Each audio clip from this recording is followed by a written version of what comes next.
그리고 목요일 날 울산 성산교회에서 가정교회 목회자 모임이 있습니다. 잘 참석하고 다녀올 수 있도록, 그리고 많은 것을 또 습득하고 배워올 수 있도록 우리 성도님들께서 함께 기도해 주셨으면 좋겠습니다. 이상으로 교회 소식을 마치겠습니다. 자, 우리 한번 인사하겠습니다. 함께 인사하실 때 절망의 파도를 넘는 믿음을 가집시다. 한번 인사하시기 바랍니다. 시작. 절망의 파도를 넘는 믿음을 가집시다. 아멘. 음, 한 3년, 한 3년 정도 된 것 같아요. 파주에 살 때 지하철을 타고 이제 서울의 명동이라고 하는 곳을 갔습니다. 태어나서 한 두 번, 세 번째 이제 가보는 그 명동이었기 때문에 굉장히 그 설레임을 안고 갔어요. 명동에 딱 도착을 해서 명동 성당도 구경을 하고 명동 곳곳을 이렇게 돌아다니다가 어둑어둑해질 무렵에 이제 집에 가야 되겠다. 그래서 아이들과 함께 집을 가기 위해서 명동 번화가를 이렇게 걸어가고 있었습니다. 그런데 저는 전혀 그런 것을 의식을 하지 않고 걸어가고 있었는데 음식점이 딱 나타나니까 음식점에 사람들이 호객행위를 하는 거예요. 식사하고 가십시오. 식사하고 가십시오. 그래서 제가 그 호객행위를 하고 있는 식당 앞에 딱 갔는데 식당 주인이 제 앞사람한테는 식사하고 가십시오라고 한국말로 하다가 저한테는 뭐라고 하는데 그게 중국말이더라고요. 그래서 이 사람이 왜 중국말을 할까? 뒤를 돌아봤더니 아무도 없어요. 아닐 거야. 그리고 한 20m 걸어가는데 그 다음에 또 호객행위를 하는 식당 앞을 갔습니다. 근데 그 주인이 크게 웃으면서 또 중국말로 저에게 뭐라고 하는 거예요. 이게 뭐였냐면 저를 중국 사람으로 알고 이제 밥 먹고 가라. 우리 식당에서 밥 먹고 가라. 그런 이야기였습니다. 그래서 너무 깜짝 놀라서 뭐 중국 사람을 비하하는 것은 아니지만 내 몰골이 어떻길래 밥을 먹고 가라는 말을 중국말로 들어야 할까라고 하는 생각이 들어서 한 화장품 가게 앞에 쇼윈도에 제 모습을 딱 봤는데 그 추리닝 반바지에다가 목이 늘어난 티셔츠를 입고 우리 이혜리 태운 유모차를 이렇게 밀고 누가 봐도 중국 사람 같이 생겼더라고요. 지나가는 사람들을 이렇게 봤더니 하나같이 세련된 사람들이고 하나같이 멋있는 사람들이었습니다.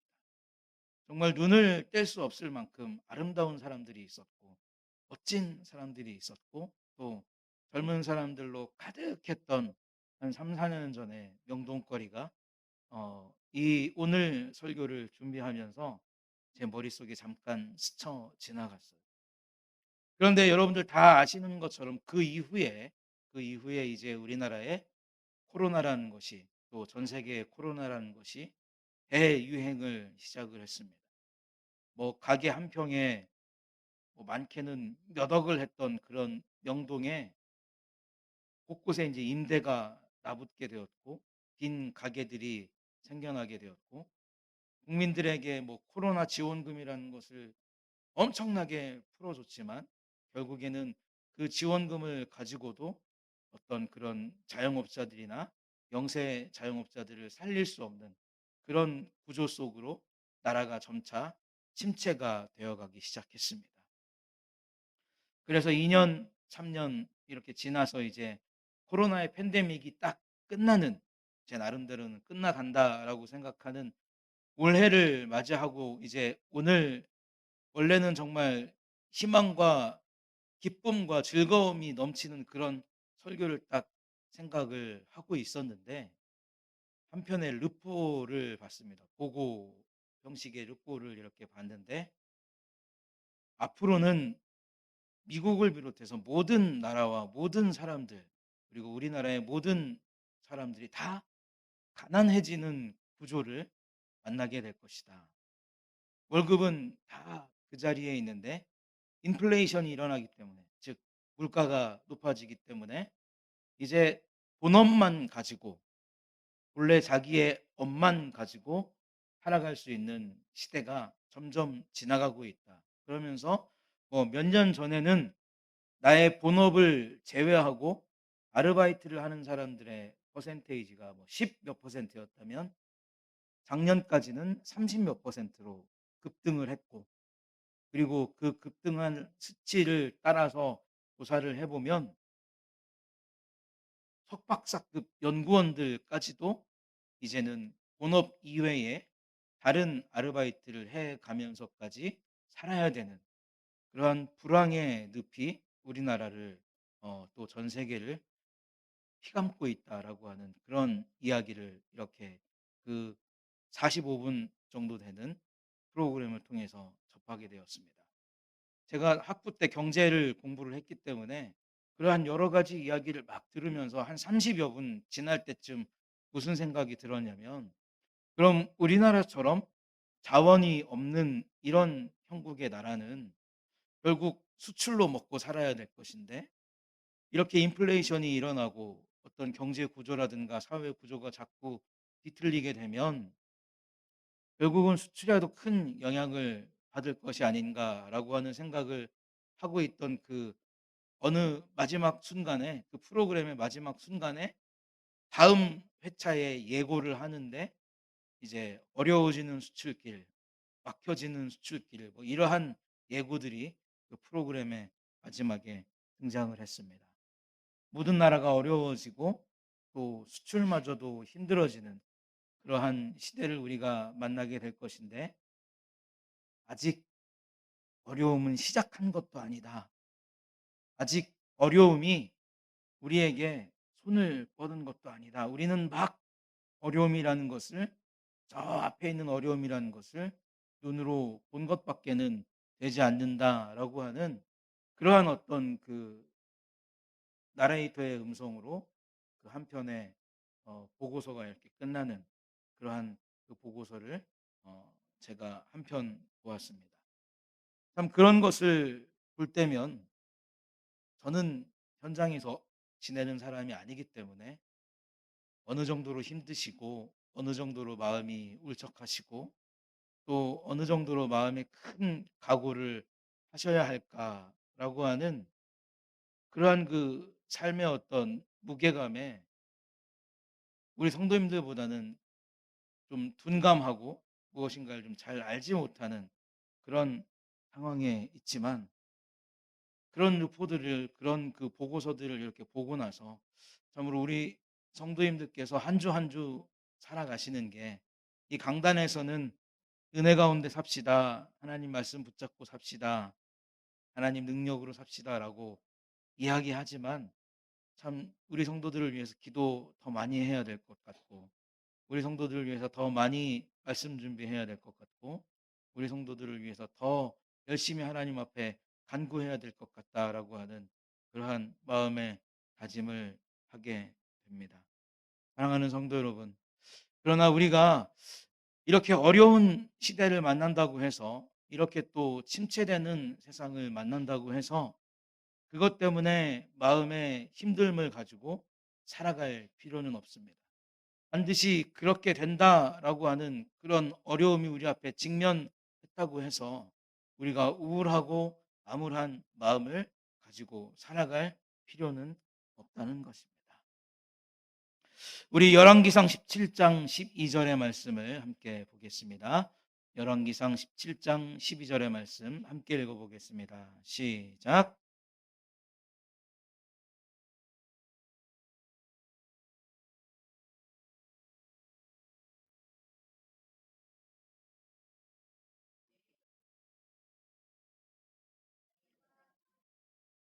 돌을 주워다가 나와 내 아들을 위하여 음식을 만들어 먹고 그 후에는 죽으리라. 아멘. 자, 우리 이번에는 욥기 23장 8절부터 9절에 있는 말씀 함께 보겠습니다. 시작.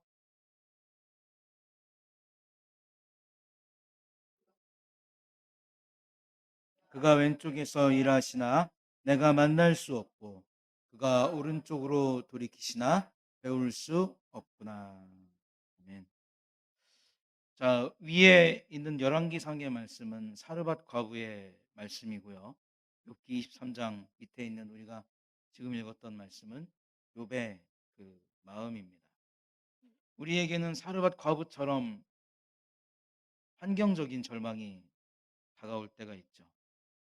우리의 마음은 늘 도약하고 싶고 한 걸음 더 앞서 나가고 싶고 보다 발전적인 것을 손에 쥐고 싶은 것이 우리의 생각이고 우리의 마음이지만 환경은 메말라가고 있고 가장 기본적인 삶의 필요를 우리는 좀 채우면서 살아가고 싶지만 아무리 일을 해도 형편은 좀처럼 나아지지 않을 때 우리는 말로 표현할 수 없는 육체적인 절망의 소용돌이에 휘말리게 됩니다.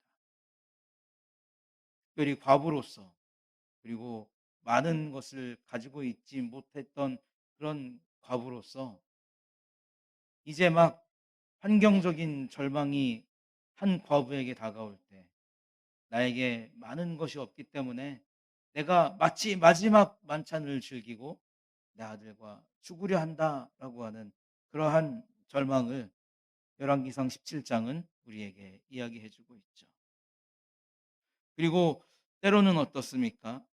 욥기 23장의 말씀처럼 분명히 하나님은 계시고 분명히 하나님은 나를 위해서 일하고 계시고 하나님께서는 분명히 나를 바라보고 계시는 것을 알겠는데 그래서 내가 기도하면 하나님의 얼굴을 좀 볼 수 있다고 그렇게 믿고 살아왔고 내가 기도하면 하나님의 음성을 들을 수 있다고 확신하면서 살아왔고 또 그렇게 하나님의 얼굴을 보고 하나님의 음성을 듣고 살아왔는데 언제부턴가 이 영적인 하나님과의 만남도 어떻습니까? 엇갈리게 되는 전혀 하나님을 볼 수 없고 전혀 하나님의 어떤 음성을 들을 수 없는 그렇게 곤고한 날이 우리에게 찾아올 때가 있죠. 이때 우리의 육체와 영혼은 어떻습니까? 힘겨운 숨을 내쉴 수밖에 없어요. 사르밧 과부가 어떠한 마음으로 엘리야에게 이러한 말을 했겠습니까? 욥이 어떠한 마음으로 하나님 앞에 자기의 신세를 이렇게 한탄했겠습니까? 이제 버티다 버티다 어떻습니까? 그 육체도 힘들어지고 그 마음도 온전히 다 힘들어졌다는 것을 하나님 앞에 이야기하고 있는 것이죠. 하지만 그때 가장 고독하고 가장 절망적인 때 우리는 누구를 기억해야 되냐면 살아계신 하나님을 기억해야 되는 줄로 믿습니다. 우리가 아무리 힘들어 할지라도 우리가 아무리 어려워한다 할지라도 우리의 어려움과 우리의 힘듦이 어떻습니까? 우리의 걱정이 우리가 살아가는 환경을 새롭게 바꿀 수 없다는 우리가 아무리 고민한다 한들 우리가 아무리 힘들어한다 한들 그래서 우리가 아무리 걱정한다 한들 이미 어려워지고 힘들어진 이 세상은 우리의 힘으로 어떻게 바꿀 수 없는 그러한 처지 가운데 흘러가고 있다. 그러면 우리는 누구를 의지해야 되겠습니까? 비록 내 형편이 어두워지고 내가 하나님 앞에 기도할 때 하나님의 음성을 들을 수 없고 하나님의 얼굴을 볼 수 없는 것 같은 그런 암담함 속에 빠진다 할지라도 우리가 하나님을 기대하고 우리가 하나님을 소망하고 옅어지고 지워지려고 하는 나의 믿음을 붙잡고 한 번 더 하나님 앞에 나아가게 될 때 오늘 설교의 말씀의 제목과 같이 하나님께서는 우리 인생이 절망의 파도를 넘을 수 있는 힘과 은혜와 용기를 허락해 주실 줄로 믿습니다. 사랑하는 성도 여러분, 여러분들께서 하나님을 기억하고 계십니까? 여러분들께서 하나님을 사랑하고 계십니까? 여러분들께서 하나님을 의지하고 계십니까? 하나님도 여러분들을 사랑하고 계시는 줄로 믿습니다. 하나님도 여러분들을 기억하고 계시는 줄로 믿습니다. 절망 속에서 어려움 속에서 그 힘이 해져가는 믿음을 놓치지 않고 하나님을 바라보게 될 때 그 하나님은 우리 성도 여러분 한 사람 한 사람을 기억해 주실 줄로 믿습니다. 자, 우리의 영혼과 우리의 육체가 그런 어려움을 만나게 되면, 그런 힘듦을 만나게 되면 자연스럽게 이어지는 것이 하나님을 향한 원망입니다.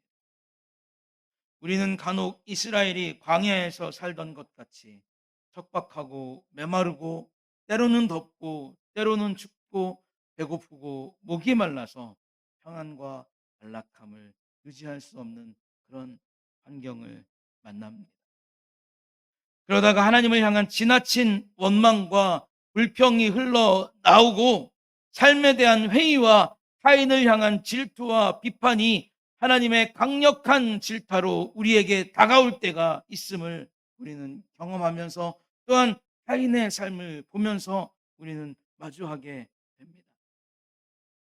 그래도 그 하나님이 누구의 하나님입니까? 우리의 하나님. 그 하나님이 누구의 하나님입니까? 저와 여러분의 하나님이라.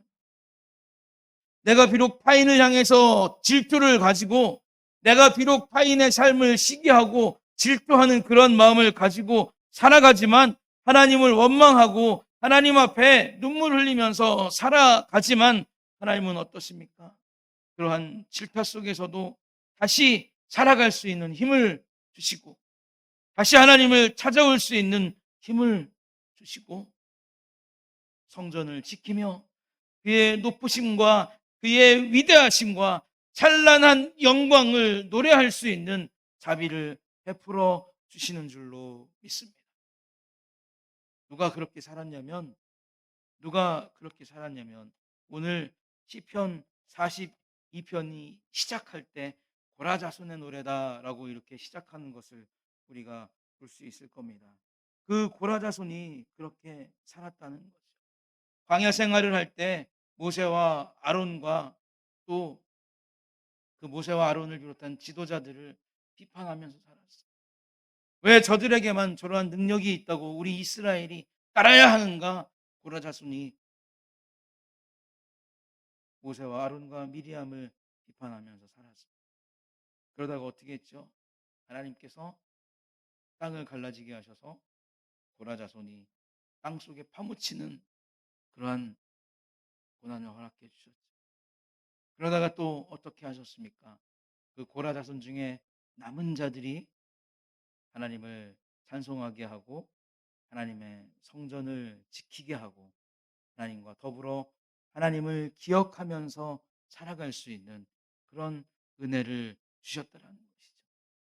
레위의 자손으로 광야를 지나면서 모세와 아론과 미리암을 비난했다가 죽임을 당했지만, 그 중에서 살아남은 자들은 하나님을 찬양하며 하나님의 성전을 지키며 살아갈 수 있는 그런 은혜를 얻었다는 것입니다. 사랑하는 성도 여러분, 하나님께서 때로 우리에게 어려움을 만나게 하시고, 그래서 때로 우리에게 눈물을 흘리는 시간을 주시고, 그 눈물을 흘리는 시간이 오래되면 우리의 마음이 무거워져서 하나님을 향한 원망을 할 때도 있게 만드시지만, 그래서 하나님의 질타를 받게도 만드시지만, 마침내 그 모든 환경을 다 이기게 하시고 그 모든 환경을 다 극복하게 하시고 다시금 하나님 앞에 돌아와서 하나님의 성전을 지키며 하나님의 영광을 찬송하고 노래할 수 있는 삶을 살게 해 주실 줄로 믿습니다. 우리의 삶도 다 똑같은 거예요. 우리의 삶도 다 똑같은 거예요. 사르밧 과부도 우리의 형편과 똑같은 것이고, 욥도 우리의 형편과 똑같은 것. 시간이 지나서 육체와 영혼이 도저히 견딜 수 없는 시간을 만나면 원망의 눈으로 하나님을 바라볼 수밖에 없는 거예요. 우리가 전능하십니다. 우리가 영광이 있으십니다. 거룩하십니다. 찬란하십니다. 하나님을 찬송하고 하나님 앞에 영광을 돌리지만, 때로는 우리에게 찾아오는 어려움 때문에, 때로는 우리에게 찾아오는 고독 때문에 어떻습니까? 사르밧 과부처럼 절망에 빠질 때가 있고, 욥처럼 도무지 하나님을 만날 수 없는 이런 환경을 왜 나에게 허락해 주셨습니까? 하나님 앞에 한탄하는 때가 있다는 것이죠. 그런데 그러할 때에도 어떻습니까? 하나님은 요나와 같이 하나님이 아니고서는 빠져나올 수 없는 깊은 어려움을 만나게 해서라도 전능하신 하나님 앞에 그 마음을 다시 돌리도록 은혜를 주시는 줄로 믿습니다. 하나님이 아니고서는 내가 이 어려움을 빠져나갈 수 없습니다. 하나님이 아니고서는 내가 이 곤고함을 헤쳐나갈 수 없습니다. 하나님이 아니고서는 이 어려움을 내 힘으로 극복해 나갈 수 없습니다.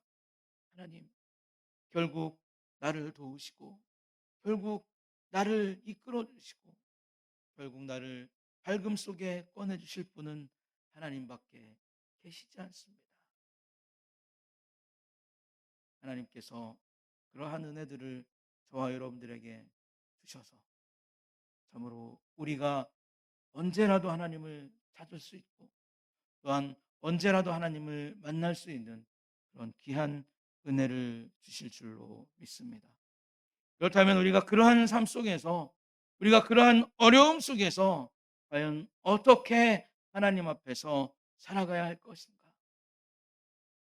마가복음 5장 22절부터 23절 그리고 25절의 말씀을 함께 읽어보겠습니다. 시작.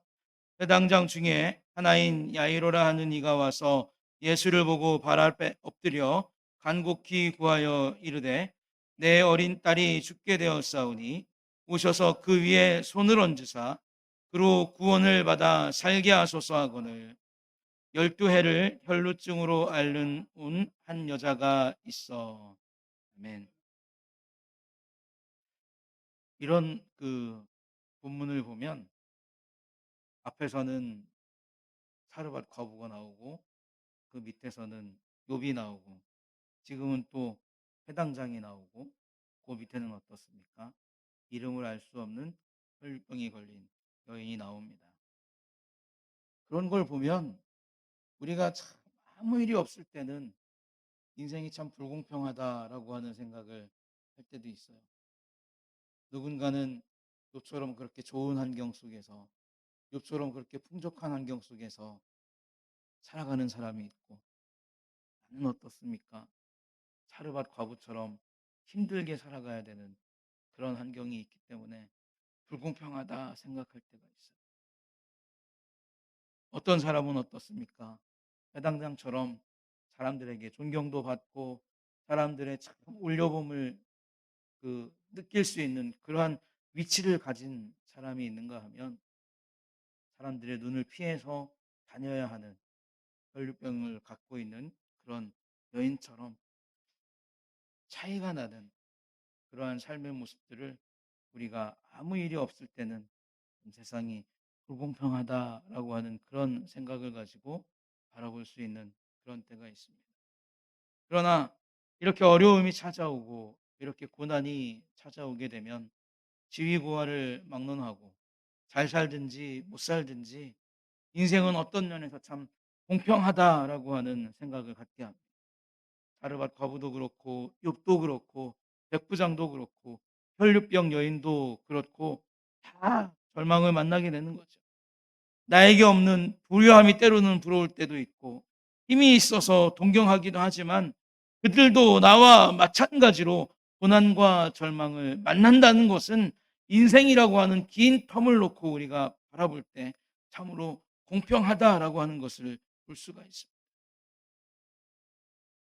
그들도 나와 마찬가지로 고난과 절망을 만나면서 살아갔죠. 그것은 가장 소중한 것을 잃을 위기와 인생의 대부분을 오직 하나의 문제를 해결하기 위해서 처절한 몸부림을 가지고 있다는 공통 분모를 소유하고 있습니다. 고독과 몸부림 앞에 우리는 어떻게 해야 될 것입니까? 고독과 몸부림 앞에 우리는 어떻게 해야 되겠습니까? 사르밧 과부와 욥은 내가 이것을 먹고 오늘 죽을 것입니다. 하나님 왜 보이시지 않습니까? 라고 절망적인 말을 했지만 회당장과 12해를 혈루증으로 앓아온 여인들은 어떻습니까? 똑같이 절망스러운 순간에, 똑같이 어려운 순간에 예수 그리스도를 찾아가서 그분에게 해결할 수 있는 은혜를 간구했던 것이고, 그분을 찾아가서 자기가 나을 수 있는 은혜를 간구했던 것을 볼 수가 있습니다. 살아가는 성도 여러분, 어떻게 내 마음을 하나님 앞에 표현할 것인가? 어떻게 하나님 앞에 이 절실한 마음을 표현할 것인가? 내가 너무나 힘들고 내가 어려운 것을 어떻게 하나님 앞에 올려드릴 수 있을 것인가? 그 문제를 따라서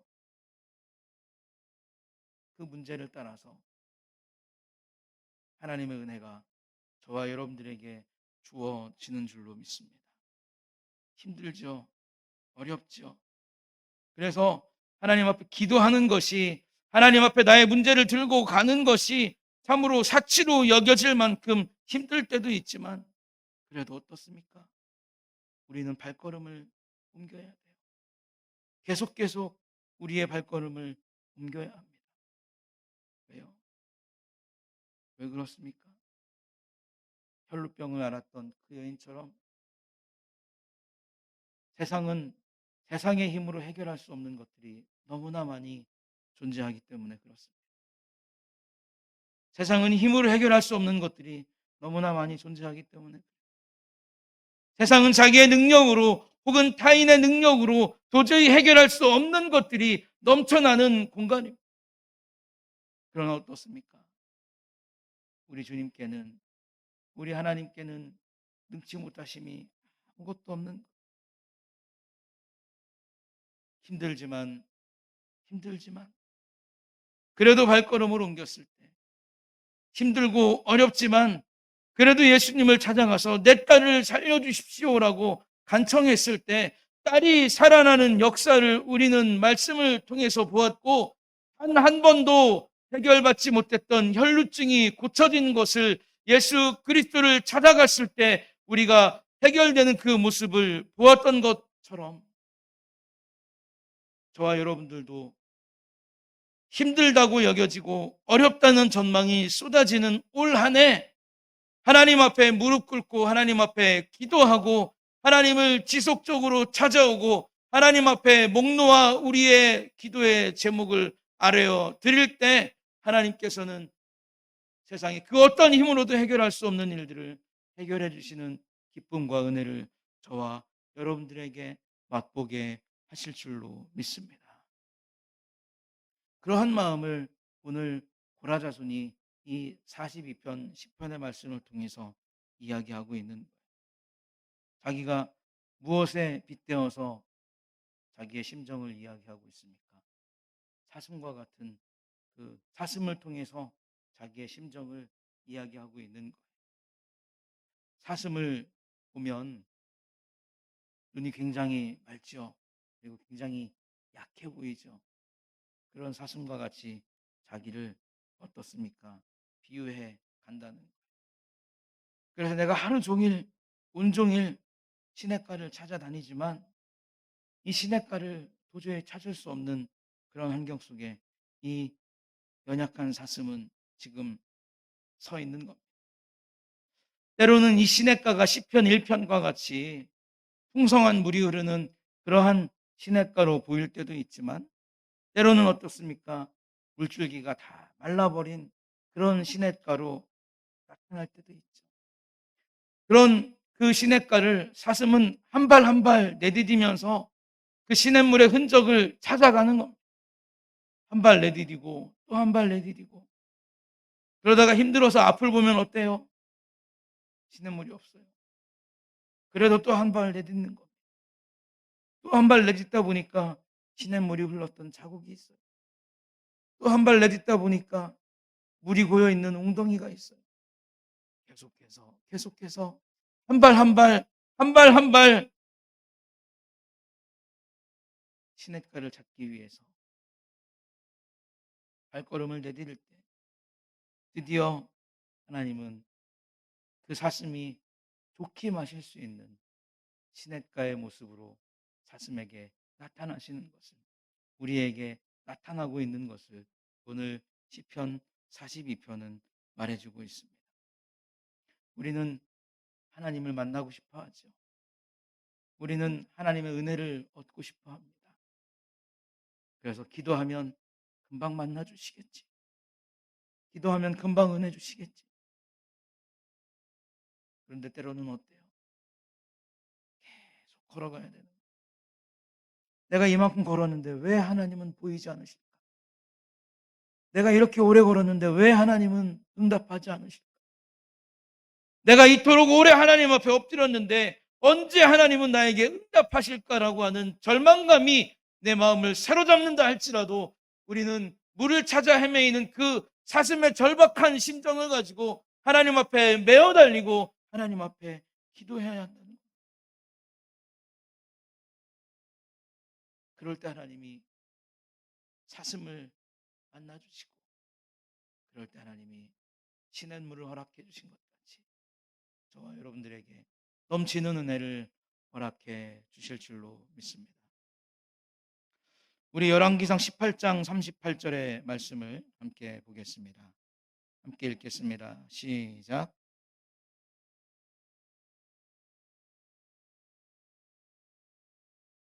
또 도랑에 물을 핥은지라. 아멘. 속이 시원하죠. 속이 시원. 엘리야가 기도 한번 딱 했을 때 하나님의 불이 내려와서 번제물을 사르고 나무와 돌과 흙을 태우고 또 도랑의 물까지 완전히 말라버리게 한 그런 장면을 우리가 열왕기상을 통해서 볼 수가 있습니다. 아주 속이 시원하잖아요. 그냥 불안하잖아요. 우리가 찾는 하나님은, 우리가 원하는 하나님은 우리가 절망 속에서 기도할 때, 우리가 절망 속에서 간구함을 가지고 기도할 때 이러한 모습으로 나타나 주셔서 아무도 형통함을 줄 수 없는 그때 우리의 부르짖음이 끝나자마자 응답하시는 하나님으로 나타나는 줄로 믿습니다.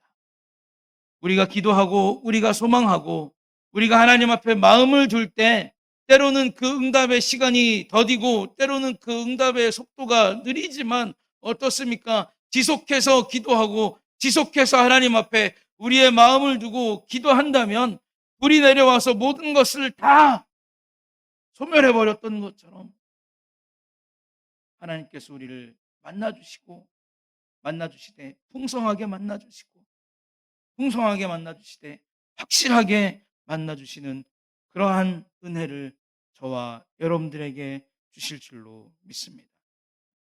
왜 더디게 오시는가? 왜 더디게 응답하시는가? 내가 이렇게 눈물을 흘리고 내가 이렇게 쓴 마음을 가지고 계시는 것을 하나님께서는 모르시는가? 그러한 마음을 가지고 우리가 하나님 앞에 지속적으로 기도하고 지속적으로 하나님 앞에 우리의 소망을 둘 때 하나님께서 참으로 크고 위대한 음성으로 그리고 분명한 음성으로 우리에게 은혜의 응답을 주실 줄로 믿습니다. 사슴이 이제 그러한 은혜를 확신한 거예요. 사슴이 이제 그러한 은혜를 만난 겁니다. 그래서 어떻습니까? 내 영혼아, 내 영혼아, 하나님께서 주인이 되시는 내 영혼아, 내가 어찌하여 낭망하느냐? 왜 좌절하느냐? 하나님을 찾지 못한다고 좌절하고 왜 하나님을 찾지 못한다고 불안해하느냐? 나의 이러한 감정 상태는 도대체 누구의 기쁨이 될 것이고 누구의 즐거움이 될 것이냐? 내가 주저앉아서 흐느끼고 내가 주저앉아서 울고 있을 때 힘겨워하는 모습을 보이게 될 때 누가 즐거워하고 누가 기뻐하겠느냐? 원수와 마귀가 보고 기뻐하고 즐거워하지 않겠느냐? 사슴은 하나님의 은혜와 함께 자기의 삶을 돌아보는 그러한 시간을 만나게 되는 거예요. 너는 너의 하나님을 바라보라.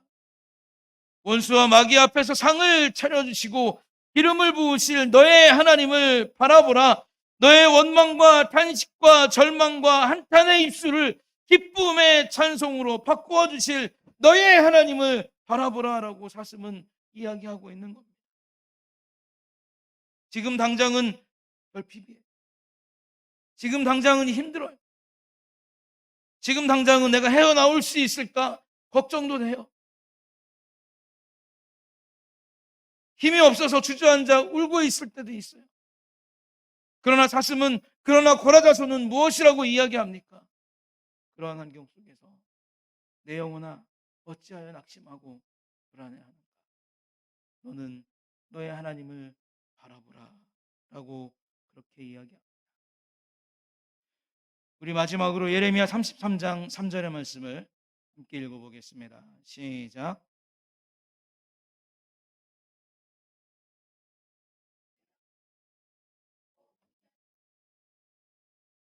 아멘.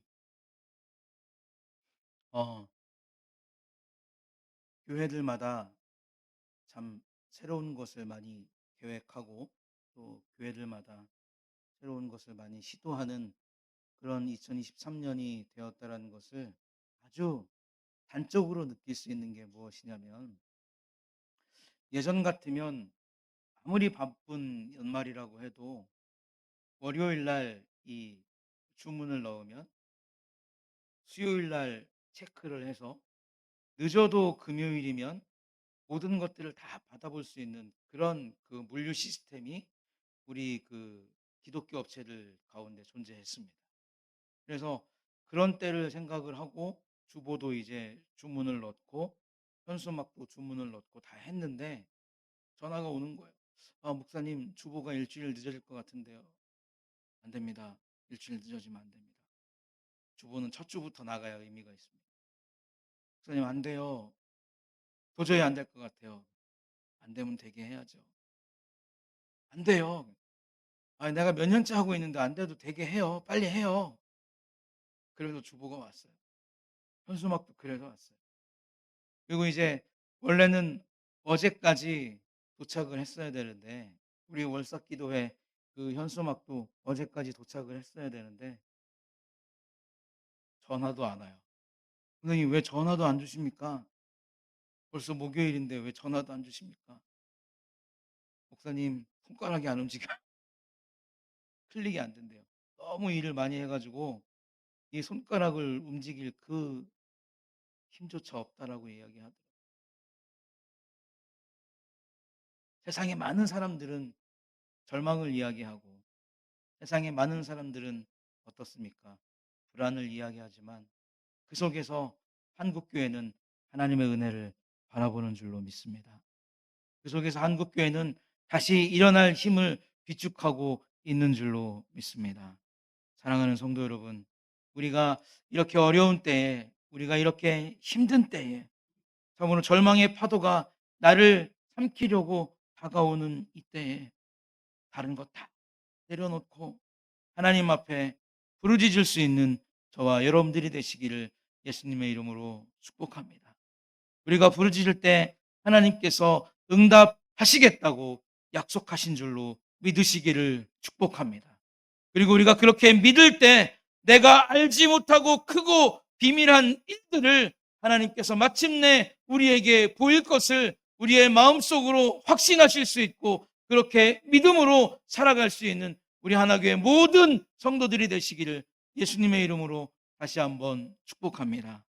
기도하겠습니다. 하나님 아버지, 은혜와 사랑을 감사합니다.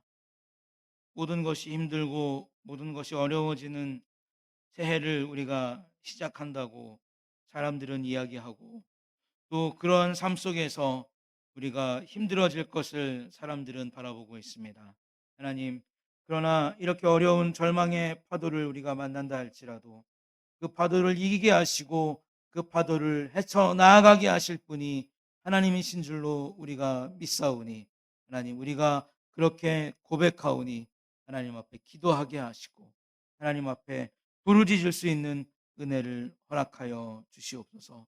우리가 기도하고 우리가 부르짖을 때 하나님께서 응답하시겠다 약속하셨고, 또한 우리에게 응답하시되 크고 비밀한 것으로 응답하시겠다고 약속하셨사오니, 하나님 우리가 힘들어지고 어려워지는 그 순간에 한 발 한 발 그리고 또 한 발 움직여서